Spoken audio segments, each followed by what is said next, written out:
Hello, hello everyone. I don't know if it's enough. No, it's better like this. Okay, nice to meet you again.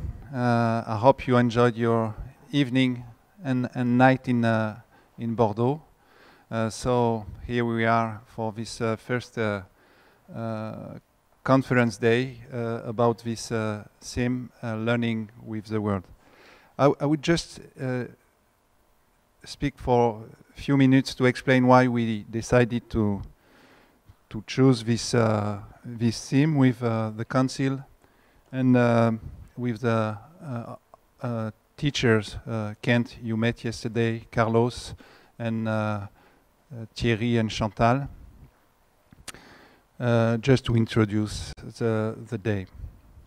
Well, when we started thinking about this conference, the question was, what could we bring to the discussion, what was going on in EAAE at that time, and what specific contribution we can give to our discussion altogether. We had in mind at that time what happened in Milano, and thanks to Adalberto and the team of Milano for what they did at that time.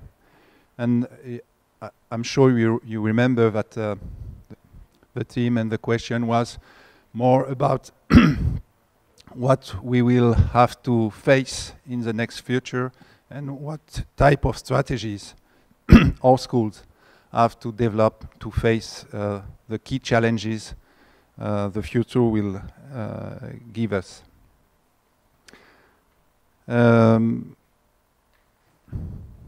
We discussed about main different evolutions. We, as School of Architecture, will have to face. Many things were said, and we saw lots of contribution of many of you, many of your schools. And I remember mainly that two key challenges rised up and that guide us to arrive to the discussion today. The first one was this statement or this situation saying that building activity will move slowly or in geographical way, will move from developed countries to others. Okay, that's something we know, and this is probably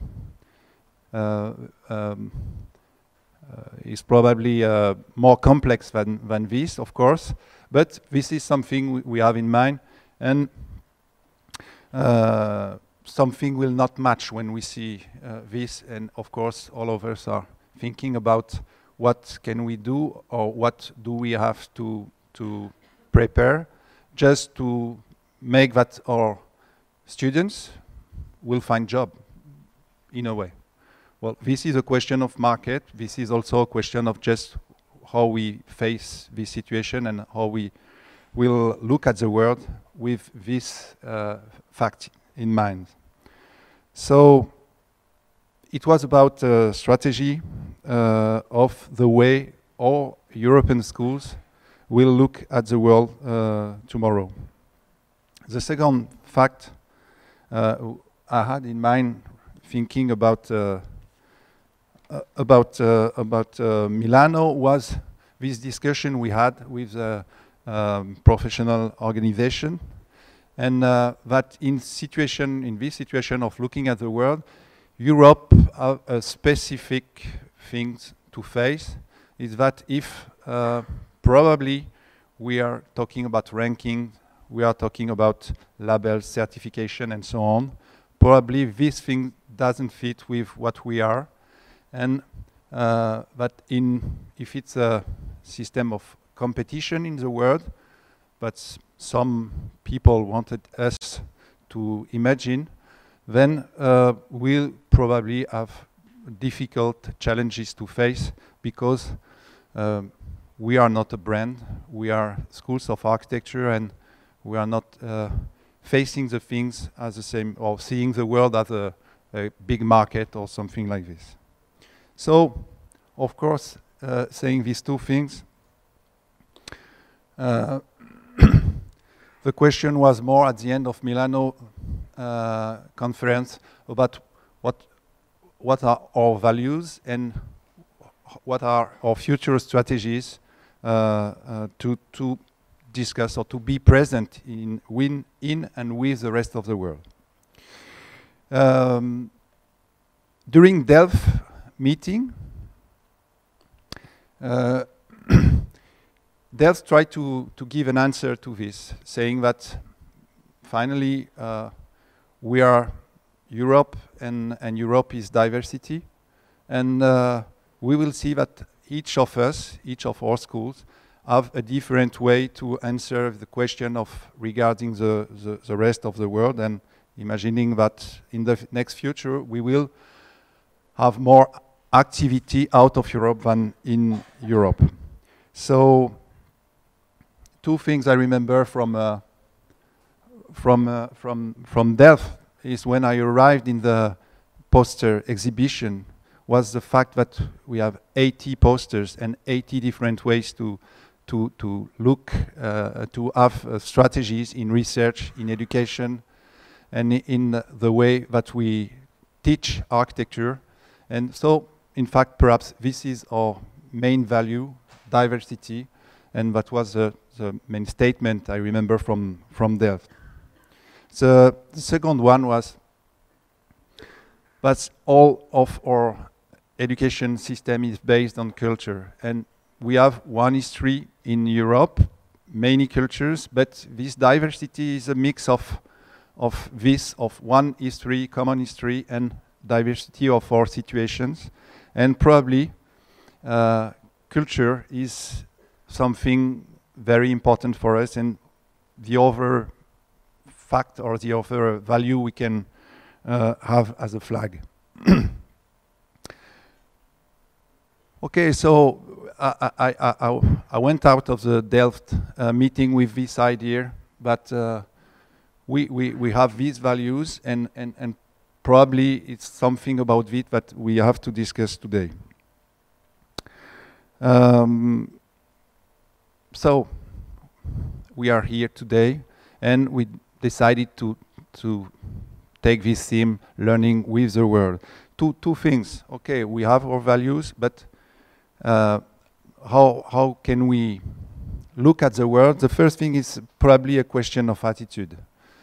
Attitude is, let's say that colonial wars are far away, and we look at the world in a different way now, and with culture, with diversity in mind, the way we look at the world is something like we will share, or it's something that's very close with our pedagogy. For example, that when you teach to someone, you learn from him, and that's this situation of exchange that is very important for all of us. So, first question we will raise, and that will be the question today, is how do we share with the rest of the world? And so, learning with the world, today's conference is about this, trying to answer to this question, and trying to see how all of us are connecting with separate places and separate peoples and different places and different cultures, and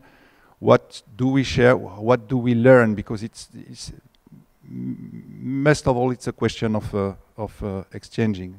And we'll see that because we are in Bordeaux, and the question of culture and heritage is very important, we have to see if in these values heritage is not something very central for all of us in the way that we will share, or we share actually with the world, with the rest of the world. So this will be the question we will face more on Saturday, with the question of heritage and the question of UNESCO heritage. So that's it. So these two questions we will face during these days. So I hope I will let Carlos and Kent explain a bit more what's the question today and how they organized all the discussions.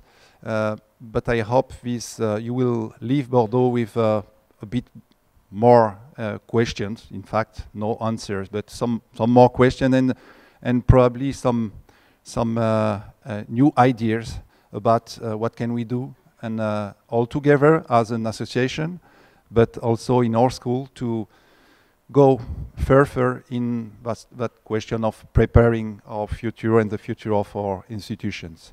Thanks a lot. I hope you will have good days here in Bordeaux, and I'm sure we will share many things all together. Have a good day.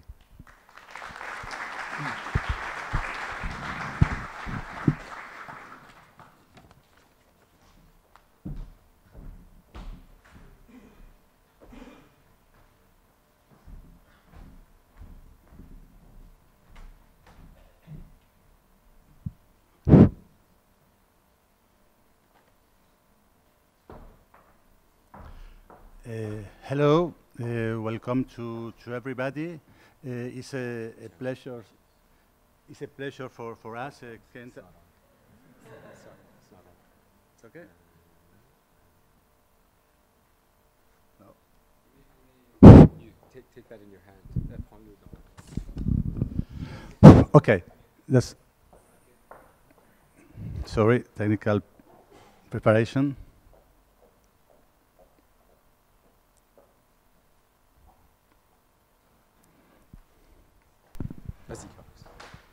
Okay. Hello, welcome to Bordeaux conference. It's an honor and a pleasure for us to receive you here. I can also see some friends I met in other meetings. And when Kent asked me to make the presentation with him, we prepare this journey. I think what generosity with my bad English to do this presentation. Perhaps it would be better that Kent could do a complete presentation. But I thought it was interesting to me also to present this because both of them we are the example of the aim of this conference, learning with the world. In my case, precisely, I'm architect, I'm teacher in the professor in the École d'Architecture et des Paysages de Bordeaux, but in fact, I have a diploma of architect from University of Buenos Aires, Argentina. I came to France in the 80s, interested to know another context, architectural context, and here I made a master's degree in Paris University and then a PhD, also in Paris University and University of Madrid. And teaching in Bordeaux was to me an experience very interesting to develop this the aim of the conference, Learning with the World, because in Bordeaux we developed a lot of program of exchange with different continents, and well, that's why I thought it was interesting also to make this presentation, and I Kent, you will continue. Yes. Okay. Well, since we're confessing things, I have no French degree in anything, neither architecture nor doctorate nor nothing. I have degrees from Canada and the US, so I've managed to make a life here, so the world is getting smaller. That'll be enough for introductions for me, I think. I'm going to do the thanks. So I put a little slide up showing diversity of perspectives, and that's sort of what's happened putting together this conference day. First of all, I want to thank all the participants, and in particular those who are presenting today. The keynote speakers, Richard last night, Lola Shepherd this morning, Darko Radovic this evening, who they've come from far and wide to share their thoughts and experiences with us.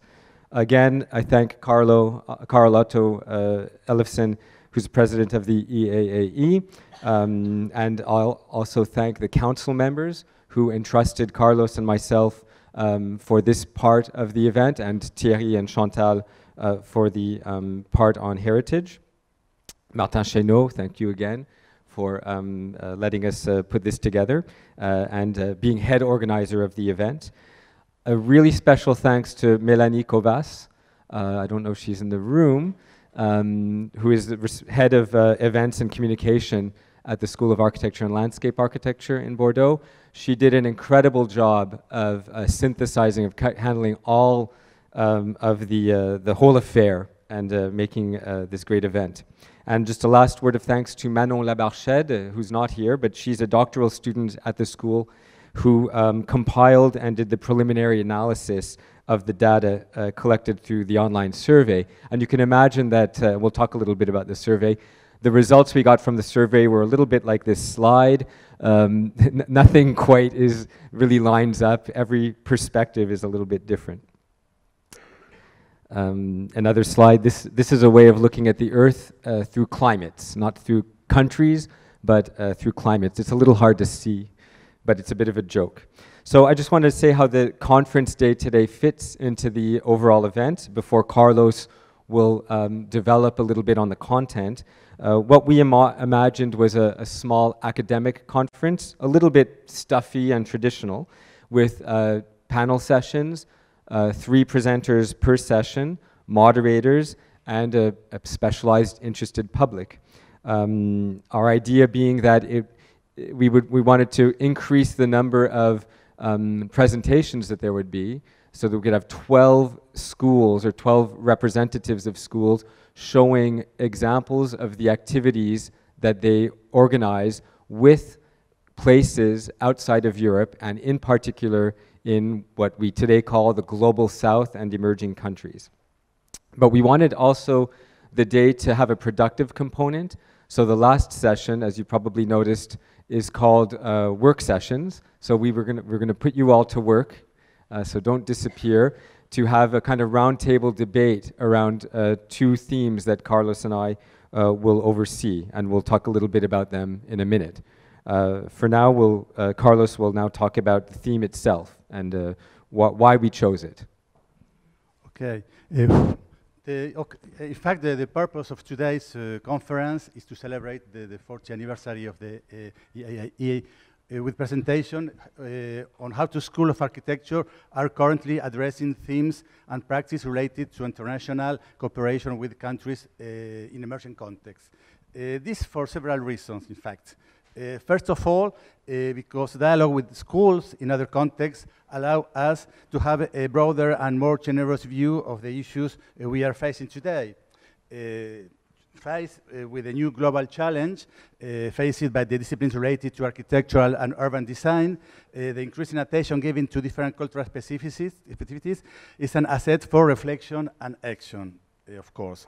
In a constantly changing context, subject to demographic, economic, ecological, and urban transition phenomena, understanding other cultures is an opportunity to re-examine the project practice and methodologies of its original culture. It also contributes to an awareness of international solidarity in the fields of environment, wealth, and social justice. Secondly, the approach to cooperation between countries and between continents has also changed over the last 40 years. Over the past 40 years, European architectural schools have largely evolved to accompany the gradual introduction of new development paradigms that require a careful understanding of environmental conditions as a prerequisite for any intervention in space, large or small scale, of course.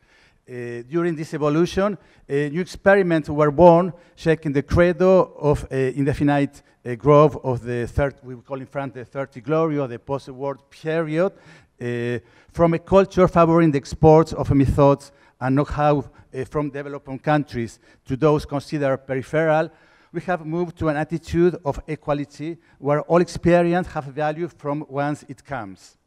Today, it is a question of looking at the relationship between the experience of countries in contrasting contexts in an equitable way. In other words, learning with the world to better understand how to situate oneself in it. This is the aim of the contents of the conference of today. Yeah, and on that theme, it's interesting. Carl Otto just gave me earlier, I think he'll allow me to mention it, the proceedings from an EAAE conference in 1983, so 34 years ago, which actually was on a very similar theme, how European schools work with places, countries elsewhere. And the in big, bold letters and title letters, the term used to qualify this elsewhere from Europe is the third world. Obviously not talking about the US, but South America, Southeast Asia, the subcontinent, a third world. So 34 years ago, we were very comfortable with that. Today, we avoid that. Now, it might be a little bit of political correctness, but it is true that by saying things like the emerging South, we're trying to find new semantics to reflect a different attitude that's less about colonizing through high-tech development, but understanding the way that our common fate is we're linked to places, as Richard Ingersoll showed yesterday on this spaceship Earth. So now just a few words about how we proceeded once we had this theme. We decided it would be interesting to collect data about all the different sorts of activities that schools of architecture in Europe undertake with these other places, these elsewheres. So we wanted to collect data about the activities and all their diversity. We made a questionnaire that many of you answered online. It took a little longer than expected. It was a little bit more complicated, so it was sent out a little bit late. We're hoping that we can, some of you who haven't answered will still be able to answer it. We did some preliminary analysis and classification.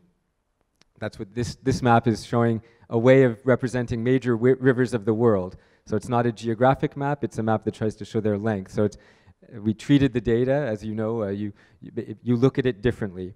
And then what we did is we defined a certain number of topics that seem to emerge from this reorganization of the data, and defined 4 panel topics and invited potential presenters. And everyone responded positively, so we're very happy we have 12 presenters.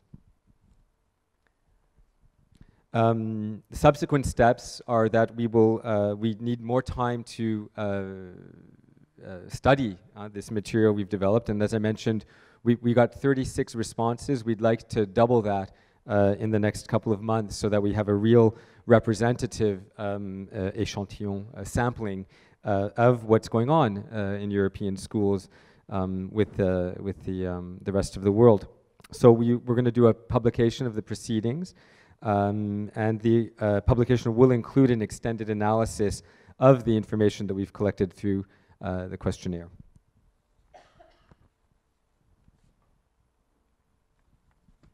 So maybe now just a few, I don't want to take too long, so I'm going to shorten this part. A little bit about the preliminary findings, some interesting things. Of the 36 responses, so 36 is really not enough to draw conclusions, but there are some interesting things that come up. This is the geographical spread of what we've got, where you see lines originating in European places, going to places elsewhere in the world. The solid lines are represent bidirectional activities. In other words, there are students and faculty moving in both senses, and the dotted lines represent unidirectional exchanges, mostly, majoritarily, European students and faculty spending time in these other places. So there's something interesting that emerges that you see that with South America, amongst our answers, mostly bidirectional activities, and this is not just these are not exchange programs. These are actual pedagogic activities that are co-run by European schools and schools or institutes in other places. Central America, very much unidirectional right now. Africa, a lot of bidirectional and some unidirectional. So that's kind of, there's perhaps a regional phenomenon that might be related to the needs in terms of educational access of different countries. This is about partners. I'm going to skip it. I want to go to one that this shows the amount of time spent by faculty and students in different places. So that the top chart shows in blue the time spent by European faculty in other places, and the red or orange color is for students. So the top one is faculty and students from Europe going to other places, and you can see that in the 1 to 2 week period it's very high. This is the brute number of answers. They're not percentages, it's brute number of answers. Not applicable, there were only 5 answers where it was not applicable, which means that it's non-Europeans coming to Europe and participating in activities here. If you look at the bottom, it's faculty and students from these emerging countries and countries of the global south in their relationship with European schools, and there you see a quite different spread, where in many cases the non-European students and faculty are not coming to Europe in a good half of the cases, well, about half of the cases. And the time spread is slightly different. So anyway, I mean, it's a little bit boring, but we hope to approfondir, you know, I've forgotten my English, deepen our study to draw some interesting conclusions. This will be the last one I show on this in terms of analysis. This shows the distribution of the mobility type as a function of geography. On the left, Africa, the middle, Americas, and on the right, Asia. Broad geographical zones. And you can see that with the Americas, so Central and South mostly, because Canada and the US don't really count. Mexico we've kind of included in the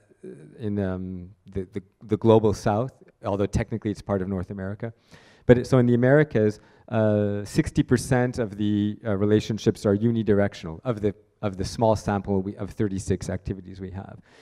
Whereas if you look at in Asia, more than 3/4 are bidirectional. So there is a regional geographical zone phenomenon, some kind of determinant probably, that makes the movement of students and faculty, that determines them in some way. I think I'll move on because we've lost a little bit of time this morning. But there's some other slides about the disciplines that are involved and about the teaching format that are used. They also differ depending on a big geographical destination. A little bit about the program, explain how things are happening. We're going to have a keynote address by Lola Shepherd, who I'll introduce in just a minute. And then there are 3 blocks of time today. One in the late morning, so an almost 2-hour block of time, which will be the first set of panel sessions, and you get to choose between one happening up here, which is, I have to remind myself, which is the one up here in this room, is called Heritage Preservation at Home and Abroad. So it's 3 presentations that focus on collaborations that turn around the issue of patrimoine, of heritage. So that'll be up here, and at the same time, downstairs, right below us on the lower level, is the session called Pedagogy Under Pressure, and that's about, dealing with issues of design build, of humanitarian crisis, so the kind of collaborations that European schools are doing on those topics. Then there will be a lunch buffet here on site. In the first part of the afternoon, the second big block of time is another set of panel sessions. The first one up here, well, at the same time, one up here, which is called Learning from Sustainable Environments. So those are collaborations that are really focused on the issue of sustainability. And in parallel, at the same time, downstairs will be a session called Specializing at the Global Scale. But that session will also be focusing on the question of rural environments, of non-urban, of village environments, of the countryside. And then there will be a coffee break, and the last big block of time will be these famous work sessions that Carlos and I will respectively animate. Carlos will animate the one, I don't think that's proper English, animate, because it makes me think of cartoons of Disney and stuff, but it's a nice, I like French, they say, je vais animer quelque chose. I'm going to bring it to life. So Carlos will bring to life a discussion about pedagogical practices, so focusing on pedagogical innovation, pedagogical exchange, and I will animate or bring to life, I hope, a discussion downstairs, which will focus more on institutional dynamics, institutional considerations. So the whole mess of politics, of business, of cultural difference, administrative differences, the kinds of things that we confront in these programs, or the kind of opportunities that we encounter that have to do with the partnerships that we have to put together. And then Carlos and I will do a brief summary of what we've decided, or what we've seen in these two sessions.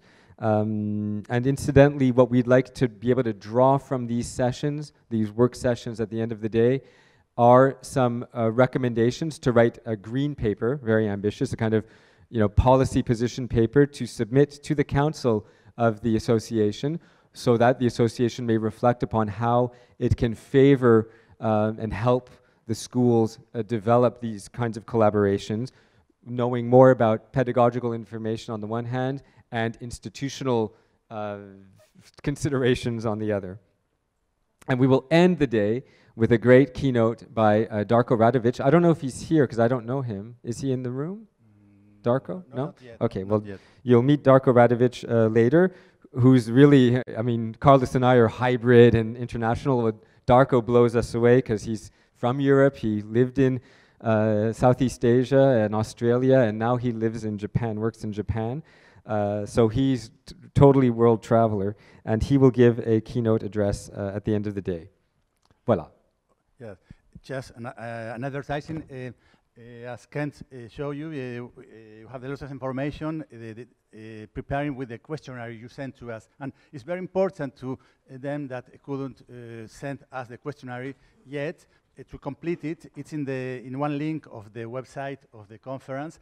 And it's very important because it will be useful to us to prepare the publication we think to do after this conference in the following month. And it's important if you can follow and perhaps tell other colleagues that they can do that also. Great. Thank you very much. Thank you.